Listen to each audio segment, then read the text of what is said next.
Hi, I'm Lisa Shield. And I'm Benjamin Shield. And we want to welcome you to Getting Inside the Right Male Mind, where I pick a topic that Benjamin may or may not know about, and I come up with a list of questions to probe what I think is his beautiful mind. I want to share his thoughts so that you can hear how a healthy, mature, secure man thinks. And Benjamin isn't the only man out there with a beautiful mind like his. There's plenty of wonderful men who have beautiful hearts, beautiful souls to share. And so we want to give you a glimpse with these episodes into the mind of a man like Benjamin, a secure, mature, emotionally available, relationship-ready man. So today I am very excited about our talk, honey. We are going to talk about how a secure man sees an insecure woman. I know that a lot of women out there, they think that a man might not be able to see their insecurity. I think sometimes they know they're insecure, but they have this fantasy that when they meet the right man, they're going to suddenly be secure because he is going to make her feel so safe and so seen that all of that insecurity will melt away. And that's not really the case, because a man is going to see her insecurity, and what's going to happen? I think a man feels that with an insecure woman that he has to manage the insecurity. With insecurity there's anxiety. And so a man is really trying to manage that anxiety, and it's a veil between the two people. And he knows that. If he goes on a date with a woman like that, a man who's been down that road before knows where that road leads. Yeah, to craziness. What is the first thing you notice when a woman's insecure on a date? Walking into the restaurant or the coffee shop, if she's so overly dressed that it's inappropriate, and I think she's trying to make up for other things, or she feels she's making up for other things by overdressing for the occasion. And what do you say to the woman who just says, I'm fashionable and I love fashion? First, you compliment her. But to a secure man, it seems like overdoing it. It seems overdoing it, yeah. It seems like too much. If one of those Sex and the City girls showed up on a date, what would you think? I would think, one, that there's some insecurity that she has to dress better, and two, that this is a woman that I might have to really keep in style, that she's wearing jewelry, she's wearing really great label clothing, and this is what she's used to and expects. And that you would have, if you bought her a gift, it would have to be a Chanel bag or something, yeah. But that you would constantly be having to keep her in nice things. Yeah, though I bought you a Chanel bag. Yes, you did. But I never owned a Chanel bag until you bought me one. So I think that... Can I tell you one thing about that Chanel bag? Sure. Do you know that I didn't use it for months because it was so precious that I was actually afraid to use it. It took me a long time. Oh. Yeah, that's the truth. If a woman's sitting across from a secure man, she's overdressed, and there's a certain persona that goes with overdressing, that it's hard to really have that vulnerable conversation. And because with insecurity, there's often a persona. Yeah. And it gets in the way. I remember we had a client in the program who was stunningly beautiful, Italian descent. She was so gorgeous. And she dressed so tasteful. It was always a very simple black. Yeah. She wore a lot of black because she lived in New York, but she dressed so elegantly and downplayed her beauty. Yeah. She didn't upplay it. And I think about another woman too, who when she needs to dress up, she's the most beautiful woman I've ever seen. And they were actually good friends, these two. One of them referred the other. But I remember how elegantly this other woman dressed as well. So understated, very French in a way. Yeah. Dressed by more of a French standard. And when she went to a party or she went to Burning Man or something, she could do it up in those moments. But mostly what you noticed was a stunningly beautiful woman who actually downplayed the way she dressed. Yeah. And if there's a lot of makeup along with the couture, yeah, then a man is dealing with someone wearing a mask. And you don't really get the sense of the real person beneath the makeup. So beyond clothes, how does insecurity show up physically or emotionally in ways women might not realize? I think a secure woman would make great eye contact and speak slowly, or at least speak appropriately. I think an insecure woman may her focus may be all over the place. And as we've told many people, suggested to many people in the course, to slow things down because they can speak so quickly. And it may be how they grew up, their family of origin, but a man absorbs things more slowly. And so he's still 3 sentences behind, and also not knowing how or when to participate. I think another way a woman may show insecurity is feeling the need to fill all the silences. Yes, yeah. And a man tends to be very comfortable with silence, a secure man. Right. Yeah. I've been on dates a long time ago where people would hum during silence. Oh God, like your mother did. Yes, exactly. Yeah. Exactly. That's so funny. There's so many things that women do that we think we're going on dates and that we're putting on a show, and the truth is that we're putting on a show right there, but that we're hiding these insecurities, but really a man can tell that we're masking them over. Is that true? Oh, yeah, definitely. Because he can sense anxiety. And with anxiety, you're looking at a person being anxious rather than being with that person. So it's difficult, it's hard to make an emotional connection with somebody who's anxious. Yeah, because anxiety brings someone into their head. And a secure woman is in both her head and her heart. But with anxiety, it's really hard to be in one's heart. Yeah, because you're overthinking, you're overprocessing, and you just feel nervous. And, someone who non-verbally, you have a sense, is questioning herself. Did I say the right thing? Will I say the right thing? Does he like me? For a man, we're used to being with guys, with friends. And it's not like that at all. We just come dressed appropriately. We hang out. We're comfortable with silence. You're smile. Not thinking, do I look fat in that? And also, a person who is anxious doesn't smile a lot, doesn't laugh. The anxiety is really that kind of killer of just warmth and humanity and humor. And I think there may be many universal languages, but a smile is a universal language, and humor is a universal language. Because when there's humor, it's 2 kids playing on a playground. Neither one of them is self-conscious, and the humor really brings it out, but the anxiety can kill that. And I want to say something I think that just occurred to me that I think is true. A woman can be very confident in every part of her life, but she still may lack confidence in being a woman and feeling confident that men find her attractive, that she is attractive, that she's the kind of woman who a man is going to want to build a life with and stay with. So there can be a lot of confidence in other parts of her life and in other places, but this brings up a different kind of insecurity in a woman. Yeah, and if someone is really successful in their career, that they may lead with their career, lead with their resume. I do this, I do that, which is great. It's great to get to know someone, but a man isn't so much interested for the rest of his life in a woman's resume. Yeah. He's interested in what will it be like to wake up with this woman 20 years from now. Will we be having fun? We'll be laughing. We'll be like kids and have adventures. But if someone comes in with a corporate attitude, it blocks that. Yeah.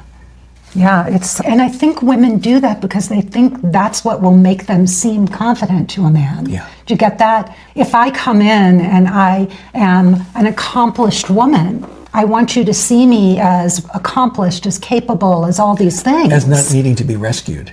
But what I think a lot of women are missing is that along with that, not beside that or above, whatever, but along with that success and confidence in your accomplishments, a man wants a woman who's feminine, who's playful, who, isn't just that. She can be confident in this stuff, but she needs to be confident in this, in being a woman, in knowing how to bring out a man's masculinity. Yeah, anxiety certainly interferes with being feminine. Yeah. Because when we think of the classic movie stars, the 40s and 50s and even the ones today, they move slowly, have great eye contact. They are comfortable with silence. They are comfortable in their body. And that's one of the things that with a woman who's insecure, there's a sense no matter how beautiful she is. And in my past, I've dated with some beautiful women, exquisite, but it was difficult to be with them after a while because there was an insecurity. And no matter how beautiful, they weren't comfortable in their body. Yeah. And I think sometimes we put beautiful women on a pedestal, but with beauty often comes deep insecurity. When a woman is looking for reassurance, validation, or she seems just to be unsure of her worth, what's your internal reaction? That a man is going to try to make things right for her. Oh, you're very like compliments that aren't necessarily genuine. Oh, you're very beautiful. Oh, thanks. No, you really are. Really. It's uncomfortable to even hear you say that. I'm like cringing. But a lot of women need that kind of reassurance. Yeah. And what does it feel like for a man to have to do that? It feels like he's managing the date and it's work. It's work. Yeah. Like you're working rather than having fun and just being in the moment. Yeah, a date, even if both people know that there's not going to be a second date, if there's emotional availability, if there's vulnerability, if there's laughter, both people leave the date feeling enriched, feeling, wow, that was a great evening. There may not be a second date, but that was a great evening. If someone is with someone who's insecure, it's work, and a man may not be looking forward to a second date. And a lot of women think they're hiding that or that a man can't see it. And tell me about, I think they go on dates and they try not to be perceived as insecure, and that's why they're covering up with all that corporate stuff and their success and I want a man but I don't need a man. Yeah. Because they're so insecure about whether a man wants them as a woman. And that's really tough. Yeah. That's really hard. I think the biggest lesson for all of us is learning that we're enough. That when we show up, we are enough. And so many people can show up on a date or in life and with the attitude that I'm not enough. So they need all of these things. They need to talk about the resume. They need to talk about all their accomplishments they're taking. And it's not really, what a man eventually wants to hear. But on a first date or second or even third, a man is really looking for, is this a woman who will be the guardian of my soul, will accept me being the guardian of her soul? Is it someone that we can laugh with and go through life and all the ups and downs and be a team? Right. You know, and if someone is talking about the resume or coming in with a corporate attitude or anxiety, it doesn't feel like a team. No, it's somebody trying to prove something. And I think that really what you're talking about, what I hear you talking about, is heart connection, just two people connecting from the heart. It's almost like at a certain point, one of my big breakthroughs when I was dating was I had been trying to fix men my whole life, picking men that I had to fix and compensate for. And I finally realized I want a man who's a grown man, a mature man, would already have his life together. He doesn't need me to help him do that. And I think a man expects a grown woman, a high quality woman, to have her life together. And two people shouldn't be proving that to each other. What we want is just this emotionally naked, heart to heart, two people who just laugh and love each other and can't get enough of each other. But you can't do that when all that other stuff is in the way. No, and we have all of that. And I don't think either one of us has been ever in 23 plus years have had an anxious day. And I think for a man being with a secure woman helps me to be secure and more confident in my masculinity. And me being a secure man helps you being a feminine woman. And, yeah, it works. It's like, it's reciprocal. Yeah. But it's when somebody's anxious and they're trying to they're pulling on you. They're trying to get your approval. They're trying to get you to fill up something in them. And so the energy is like this instead of like this. Yeah, it's crazy. What are like 2 or 3 red flags that instantly tell you this woman's insecure? No. If they speak quickly and there's no entry into the conversation. And the clothing, if they're all... And the clothing. And if they're just not comfortable in their body, or which means even not just walking, but even sitting at the table. And if they're lacking focus, like in your program, you talk about the bell jar, as if there's a bell jar over 2 people in a date and nothing else exists. But if someone is anxious, their attention is beyond the belt, all over the place. It's looking when people walk in the room, is that woman more beautiful? Is he checking out the waitress? Exactly. I wouldn't even know if you were checking out the waitress. You would be disappointed with me. If you weren't. If she were beautiful and you didn't know. You'd have to check my pulse. I'm still breathing. Let's see. When you see a woman with unhealed wounds or trust issues, what's your instinct? Right. Have you ever felt a deep discomfort or that if it's deep wounds and they're working on it and it feels it's given them more perspective in life and more compassion for other people, that's different than leading with the wounds. Right. Yeah. And another thing that would tell you if a woman was insecure would be if she told you too much deeply personal information too quickly. Right. And we call that in the program a disclaimer. When somebody is telling you all of their deepest, darkest stuff right in the beginning, or saying to you, I can be a real bitch sometimes, that's a disclaimer. But when somebody is coming up with too much stuff, emotional stuff, that's and such man a is feeling, wow, I didn't even get to know her. She's a mess. I'm going to get it. She's breaking up with me already. I think I mixed disclaimer with just somebody dumping, but when somebody just does an emotional dump. And also another one is some women, a lot of women, and I'm going to put myself in this boat, in the same boat with all these other women. I used to think that I had to have deep conversations with a man to really be connecting with them. That was the only, and so I think some women want to be really deep, but I think that's also a kind of insecurity. It is. In a man's mind, his thought bubble is saying, lady, if you want deep, go swimming.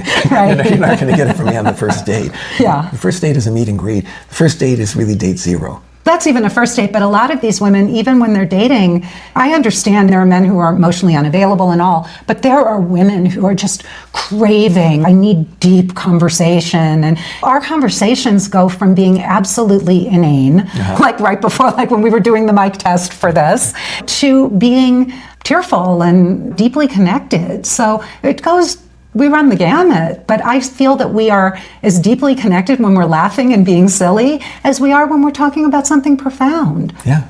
On our first date, you asked if I was in a spiritual path, and my mind just went blank of anything I ever did spiritual in my entire life. So sometimes a man isn't ready for that. So how does an insecurity kill the attraction for a secure man? And attraction goes both ways. And an anxious woman, it's difficult for her to mirror a man's masculinity. Really, to gently touch his arm when she's talking, to have sensuality, because anxiety just kills sensuality. It really interferes with attraction. An insecure woman is going to do one of two things. She's going to either expect the man to make all the moves, so she's going to be waiting for him, or she may be too much. She may come on too strong. Yeah. So one of those two things, which is going to push a man away, they're going to push a man away. And it's such a delicate balance. A man would love to get a phone call from a woman, but if he gets several in a day or texting, and I've been there, that a guy just wants to shrink away because he feels like he's on a leash. I hope you've never had a woman text you too many times in a row, because it wasn't invented before we met. Exactly. Should I be worried? Should I feel insecure about that? Why might a secure man feel unsafe with an insecure woman? Because he never fully knows who she is or how she's going to react. And I think an insecure woman may not totally have a handle on her emotions, so she may take things as an insult or a slight or not being enough. Ooh, yeah. Interesting. Why doesn't chemistry make up for insecurity in your eyes? That's an age-appropriate question.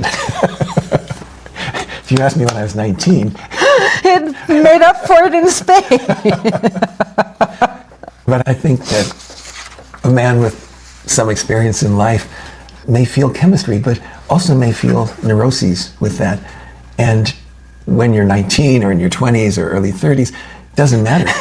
But it also doesn't last. Right. But a more mature man in age would say, wow, I feel a lot of chemistry with her and a lot of danger, because I feel that there's some neuroses that's creating the chemistry. And the chemistry might be coming on too quickly. If someone's sitting across from on the first second, third date and really exuding chemistry, sexuality, to a point where it's inappropriate. It may feel great for a guy, and a younger guy, it doesn't matter. But an older guy saying, there's something not right here. And this just spells trouble with a capital T. Spells trouble. We're right here in River City. Just a few more, babe. Why do you think some women believe they can attract a secure man without doing the work? I think a lot of women are victims of gimmickry and fairy tales, covers of cosmopolitan magazines, books that talk about strategy rather than really how to become your best self to attract the best man. Like being comfortable in your body, like doing the work on yourself. They think they're going to meet a guy, fall happily in love, and that then they're going to live happily ever after. Yeah, and their wounds would disappear that they hadn't worked on. Yeah, that finding the right man is the thing that's going to heal them. Yeah. Because he'll get me, he'll understand me. And if someone doesn't do the work, the issues become a template for the relationship. If a man brings her store-bought flowers rather than from a florist, it may trigger something. If a man says, if she asks, how do I look? And he says, fine. So if someone doesn't work on the issues, the past issues, not only will they carry them into the relationship, but it will be the template of the relationship. So then after a while, a man feels he has to walk on eggshells. And after a while, a man will just begin to retreat. And I think the biggest lesson for women to understand is that there's no magic pill. The way we become secure is through self-love and self-acceptance.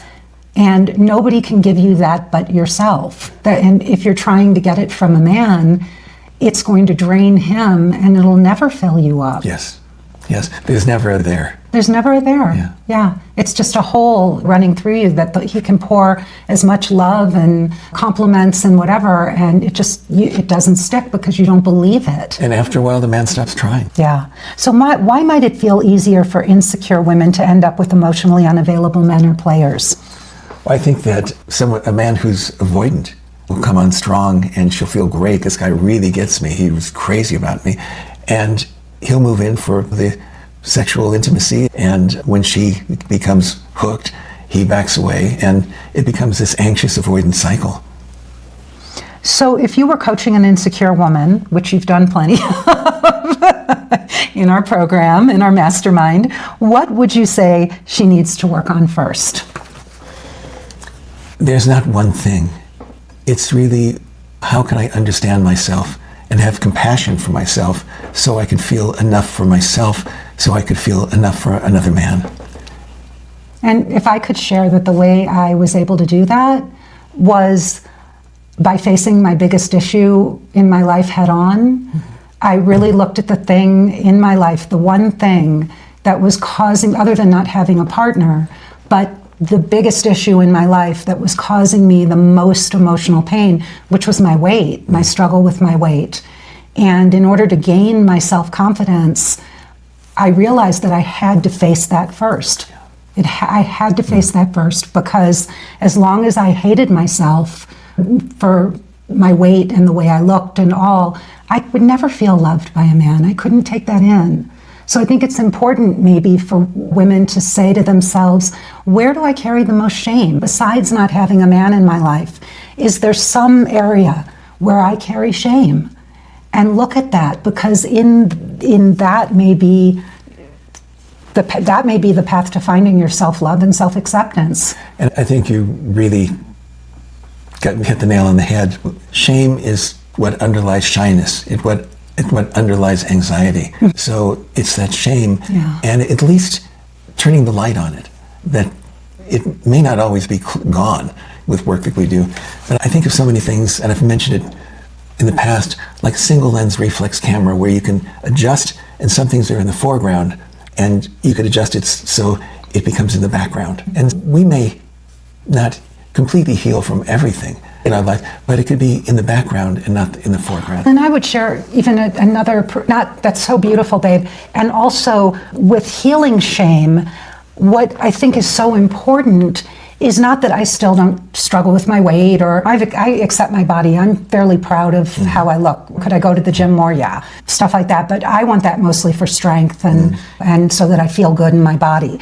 But I think that I think I want to share this because it would be very important for listeners. It's not that, like you said, that issue, or I don't have a perfect body. I have a lovely body. I have a very real womanly body that I love. And when we were together, you have loved me so steadily and so completely, whether I've weighed 20 pounds more or 20 pounds less. I was a little bit thinner when we met. I'm somewhere in the middle now. But your love has always been stalwart. That is the surest thing in the world. And would you have preferred that I lose a little bit of weight? Of course. But you never shamed me or never took your love away. But what is important in all of that was that's what you were doing for me. But because I had let go of my own shame, I was able to receive that. And I do believe that there are men who really are genuinely giving that kind of love and that unconditional love, regardless of if their wife goes up or down or whatever. But if she hates herself, no matter what that man does, no matter how loving, no matter how constant his love and acceptance is for her, she'll not be able to take it in. And that's awful. And I think that lack of being able to take love in, to take compliments in, to take kindness and compassion in, can turn to anger. Like, he's not doing it for me. He's not a great partner. I don't feel it with him. And they're looking for something that shouldn't be dependent on the other person, but primarily, but within ourselves, and then to be able to accept. And when someone can't accept, they feel they're not getting it. When they feel they're not getting it, they get angry. And anger can lead to withdrawal, stonewalling. Yeah, it's awful. And sometimes it's been there all along, and the insecure person just can't take it in. It's awful. I've been there. And I realized there was a point in my life where I thought all my life I've just wanted people to notice me or tell me I'm beautiful, and I could have been passing those compliments off. People may have been saying those things to me, and we literally are blind to it. I'm not going to go into that story, but it can be right in front of us. And if a man, one of the things that really woke me up was I started to put myself in a man's shoes and think about all of the unattractive things about women, just the things that women do in general that would be unattractive to men. And I started to see those behaviors from a male perspective and how unattractive those things would be, what a turnoff. And it helped me get through some of the insecurity as well, because I thought, God, how many men are doing the very best they know how to do? Maybe they're rushing around from work, going to pick up a woman on a date, knowing that she likes flowers, and he's, oh my God, I didn't get flowers, so he stops. He cuts just enough time to run into the grocery store and grab some flowers, just thinking she'll really see I brought her flowers. And then she looks at him, and he sees the disappointment because they're store-bought. Yeah. It's a tragic moment. Yeah. I think it just is a heartbreak. And some men never buy flowers again for a woman. What do you wish more women understood about what it really takes to attract and keep a high caliber man? First, just to be herself and to work on, instead of strategies, to work on self-love, on self-compassion, on self-happiness, so we're not dependent on another person for these things. And then to be present, really be present. Anxiety is not about being present. Anxiety is thinking about something else outside the situation, whether it's in the future, in the past. But it's hard to be anxious in the present moment. Yeah. Beautiful. Honey, thank you so much. That was pleasure. Really wonderful. I love hearing your thoughts. Thank you. Yeah, you're welcome. Thank you so much for listening. I'm Lisa Shield. And I'm Benjamin Shield. And if you would like to learn more about the work we do, because we do work together, even though Benjamin has an amazing practice of his own as a body worker, I would love for you to go to lisashield.com, click on the button all over the page. I have a free presentation.